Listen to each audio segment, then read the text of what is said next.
자, 그럼 실제로는 어떻게 하느냐? 교수님, 제가 좀 전에 배운 게요. X 트랜스포즈 X가 인버터블 한지 아닌지, yes인지, no인지에 따라서 두 가지가 있다라고 배웠고요. 실제로도 그렇게 되겠죠. 근데 실제로는 사실 조금 다릅니다. 그 이유는 매트릭스의 인버스라는 게 계산적으로, 수학과에서는 고려하지 않겠지만 공대에서는 고려하는데 계산적으로 비싸요. 그죠? 어떤 매트릭스의 인버스를 구한다는 게 큐빅 컴플렉시티를 요구하는 매우 비싼 오퍼레이션입니다. 우리가 다루는 매트릭스가 뭐 작은 게 아니고 매우 큰, 뭐 경우에 따라서는 100만, 뭐 1000만짜리 매트릭스가 쉽게 되거든요. 그런 거에 큐빅 오더의 컴플렉시티, 이거는 피하고 싶습니다. 그래서 X 트랜스포즈 X가 많은 대부분의 경우에 인버터블 함에도 불구하고 실제로 이 yes인 이 상황을 가정해서 X 트랜스포즈 X의 인버스를 실제로 구해서 하지는 않습니다. 그것보다 훨씬 빠르고 그리고 수학적으로 스테이블한 그런 알고리즘들이 있어서 그런 것들을 활용해서 수도 인버스를 구해주게 됩니다. 그래서 Numerical Linear Algebra라고 하는 학문이 있고요. 수업도 있습니다. 그런 걸 들으면 이걸 어떻게 효율적으로 구하는지에 대한 얘기가 많이 나오고요. 우리는 머신러닝 시간이니까 이 정도 얘기하고 넘어가도록 하겠습니다. 그래서 X 트랜스포즈 X가 많은 경우에 인버터블 함에도 불구하고 우리는 이제 그렇게 인버스를 취하지 않고요.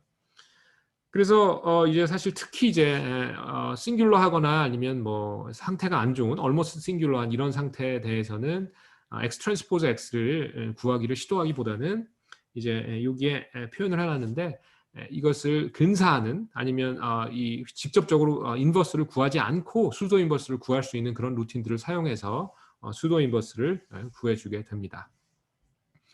그래서 뉴메리컬 스터빌리티는 뭐냐면 우리 버터플라이 효과 같은 거 있죠. 즉 뭐 미국에서 뭐 기침을 하면 뭐 이게 태풍이 온다. 아니면 뭐 중국에서 기침을 하면 뭐 뉴욕에 태풍이 되나 뭐 그런 게 있죠. 그래서 우리가 코딩을 실제 해본다고 가정을 해보죠. 예를 들면 A는 뭐 B 더하기 C고 뭐 C는 뭐 D 곱하기 뭐 2고 뭐 2는 뭐 이렇게 쭉 하다 보면 컴퓨터가 무한한 프리시전을 구현할 수 없기 때문에 모든 오퍼레이션은 거의 대부분 어프락시메이션이 결부가 돼요. 특히 플로팅 넘버 같은 경우에는, 플로팅 포인트 같은 경우에는. 그러면 작은 에러가 계속 오퍼레이션을 반복하면 그것이 누적이 되게 됩니다.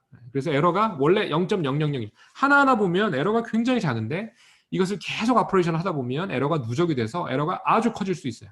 그래서 이런 numerical stability라고 하면 이런 에러가 propagation 하면서 amplify 될 수 있는 그런 것들이 이제 그 문제로 다가올 수 있고요. 그런 것들을 조절하기 위한 그런 것을 연구하는 분들이 많이 있고 실제적인 소프트웨어 패키지에서는 이런 numerical stability를 고려를 반드시 해줘야 돼요. 그래서 코딩을 할 때 여러분이 이제 공부 삼아서 많은 루틴들을 직접 구현해 봅니다. 그거 아주 좋은 거예요. 근데 이제 실제로 프로덕션에 들어가거나 아니면 연구를 위한 목적이라고 하더라도 뭐 조금만 뭐 과장을 하자면 B 더하기 C하고 C 더하기 B가 결과가 다르게 나올 수도 있어요. 그래서 우리는 이해가 안 되죠. 이론적으로는 두 개가 당연히 똑같은데 이게 왜 달라지느냐? 그런 프랙티컬한 이슈 때문에 에러 때문에 달라질 수 있고요. 그래서 그런 것을 고려해서 라이브러리들이 작성이 됩니다. 그렇기 때문에 여러분은 함부로 그런 라이브러리를 건드리거나 구미에 맞지 않는다고 해서 그것을 쓰지 않거나 했을 때 낭패를 볼 수 있어요. 그래서 반드시 기억해야 될 게 뭐든지 전문가를 믿어야 됩니다. 이런 오퍼레이션을 구현하는 전문가들이 수십 년간 만들어 놓은 그런 패키지가 있으니까 whenever possible 그런 패키지를 사용을 해주세요.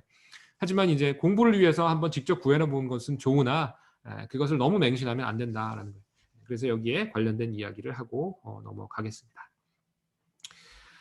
자, 그래서 이 뉴메리컬 스터빌리티를 위해서 특히 요 인버스 이런 것들을 회피해주는 그런 패키지들이 있기 때문에 패키지들의 구현이 잘 되어 있기 때문에 그런 것을 사용하라라는 얘기가 되고요.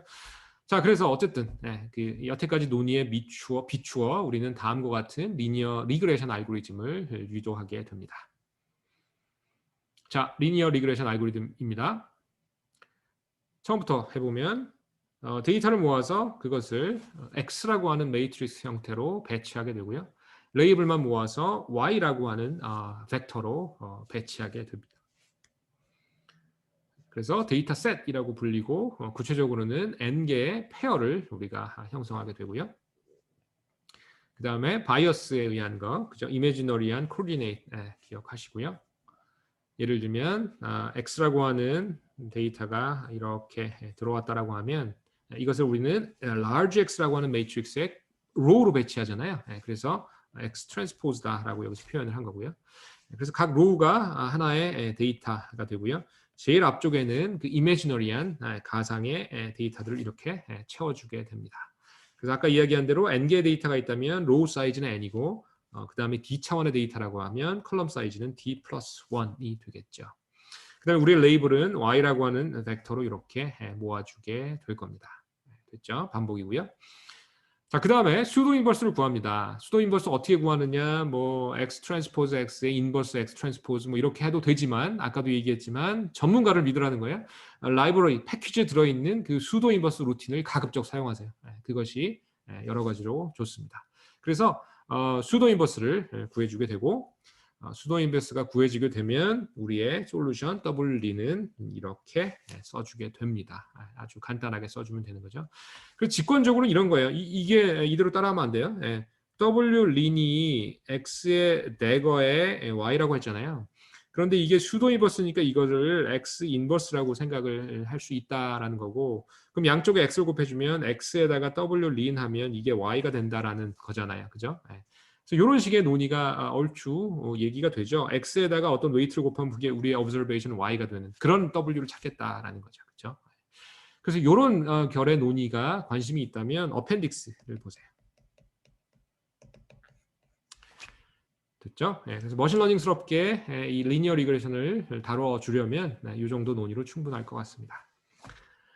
자, 그런 다음에 우리는 이 아래쪽에 있는 작은 글씨를 읽어보면 아까 얘기한 대로 numerically stable한 그런 implementation, numerical linear algebra를 연구하는 그런 연구자들이 만들어 놓은 그런 수십 년간의 노하우가 녹아 있는 그런 오퍼레이션을 가져다 쓰라라는 어드바이스입니다. 구체적인 이그젬플입니다. 여기서 뭐 화학공학에서 가지고 온 이그젬플인 것으로 추정이 되고요. 20개의 데이터를 모았습니다. 우리의 데이터 X는 0.99 뭐 이런 식으로 쭉 나와 있고 각각에 딸린 레이블 Y가 이렇게 있는데 우리의 문제는 X로부터 Y를 추정하는 그런 문제가 될 것이고 보다 구체적으로 Y라고 하면 어떤 그 산소의 순도, purity가 되고 어떤 chemical distillation, 정류, 증류 뭐 이런 작업에 그 산소의 순도다라고 할 수 있고 그다음에 X 같은 경우에는 이제 이런 디스틸레이션에 뭐 메인 컨덴서가 있고 여기에 이제 뭐 하이드로카본의 농도다 뭐 이렇게 될 거고요. 많은 경우에 AI가 사용이 되는데 그때 이제 이런 것은 도메인 날리지를 가지고 있는 도메인 전문가로부터 취해야 돼요. 물론 이것의 의미를 몰라도 되지만 그래도 많은 경우에 도메인 지식을 조금 접목하는 것이 훨씬 유리할 겁니다. 그래서 어쨌든 여기서 X와 Y의 의미가 이렇고요. 이것을 비주얼라이즈를 해보면 아래에 나와 있는 플롯과 같이 됩니다. X축이 하이드로카본 레벨 그리고 Y축이 옥시전 퓨리티이고 여기서 머신러닝 엔지니어로서 우리가 공급해야 되는 서비스는 뭘까요? 일단 리니어 리그레이션을 한다고 했으니까 어떤 라인을 찾을 거예요. 어떤 라인이냐 하면 예를 들면 이런 라인인데 그 라인은 어떤 특징이다? 각각의 이그젬플 사이의 거리를 생각해 보면 에러가 있을 거고 그걸 스퀘어하고 평균을 내면 그것을 미니멈으로 만드는 그런 라인 우리는 G라고 해서 찾게 될 겁니다. 그 과정 우리가 조금 전에 학습했던 알고리즘에 넣어서 설명을 하도록 하겠습니다. 자, 일단 X하고 Y로 표현을 해라 했습니다. 여기에 X 그리고 요거는 imaginary 컬럼 1 쭉 들어가고요. 그 다음에 Y 테이블에서 읽어보면 이렇게 될 겁니다. 그 다음에 X 트랜스포즈 X의 어떤 그 싱귤레리티를 체크하게 되는데 이 이그젬플에서는 인버터블 합니다. 그리고 실제로는 이제 이런 대거, X 대거, 즉 수도 인버스를 찾아내는 루틴을 사용하겠지만 여기서는 작은 토 이그젬플이니까 얘가 인버터블해서 실제로 구해 본 거고요. 구해 보면 이렇게 되고 이걸 인버스를 취하면 이렇게 될 겁니다. 그럼 여기다가 X 트랜스포즈 곱하고 Y 곱하면 우리의 솔루션 W린이 나오겠죠. 자, 이렇게 구해줄 겁니다. 좀 전에 구한 X 트랜스포즈 X 인버스 그리고 X 트랜스포즈 이 부분이 수도 인버스 X 대거가 되는 것이고요.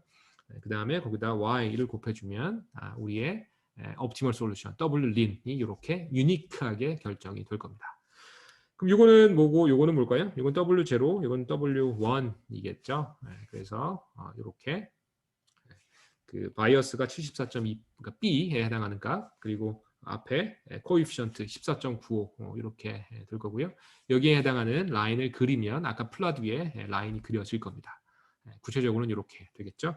그래서 데이터 위에 우리가 좀 전과 같이 구한 식으로 나온 모델을 이렇게 그려보면 아래쪽에 있는 이런 G라고 하는 X, G of X라고 하는 이런 라인이 되고요. 이 라인의 의미가 뭐라고요? 민 스퀘어드 에러를 미니마이즈하는 그런 유니크한 라인이 됩니다. 그럼 이게 찾아지게 되면 어떤 케이퍼빌리티를 우리가 부여받게 될까요? 새로운 x가 들어왔을 때, 그죠? 새로운 x가 들어왔을 때 거기에 대한 y 값을 예측할 수 있는 그런 능력이 우리에게 주어질 겁니다. 그렇죠? 자, 그 다음에 에러 측면으로 보면 인샘플 에러 1.06이 미니멈이겠고요. 그 다음에 이 out of sample 에러는 구할 수 없는 값이고 여기서는 테스트 에러를 의미합니다. 트레이닝에 사용되지 않은 데이터를 모아서 트레이닝이 끝난 후에 우리의 모델을 테스트해주기 위한 그런 데이터셋이라고 했고요.